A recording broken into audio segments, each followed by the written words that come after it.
কাল তো রাখি, আমার কি গিফট দিবি? যখন দেব তখন দেখবি। আমি তো শুধু রাখি পরাবো, তাছাড়া গিফট আমি দেব কেন? তুই দিবি তো আমাকে। আমি আবার কোথা থেকে গিফট পাবো? আমি ছোট মানুষ না, বরং তুই আমার গিফট দিবি। ও, রাখিও পরাবো আমি, গিফটও দেব আমি। কেন, সবাই তো দেয়। আর কি গিফট দিবি বলতো? দোতলা স্কেল বক্স, একদিকে পেন্সিল থাকবে, রবার থাকবে, আর পেন থাকবে।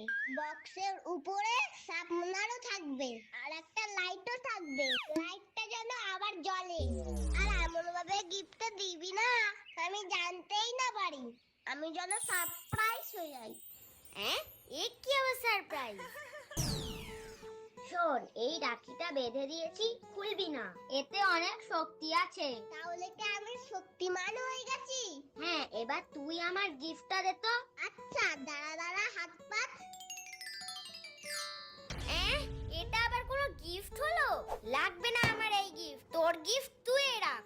তুই জানিস কাল থেকে না খেয়ে আমি তোর জন্য রেখে দিয়েছিলাম। তুই এরকম করলি তো, দে, তোর আর খেতে হবে না। এবার আমার গিফটটা দে। একটা ছোট লজেন দিয়ে আবার ভালো গিফট চাইছি।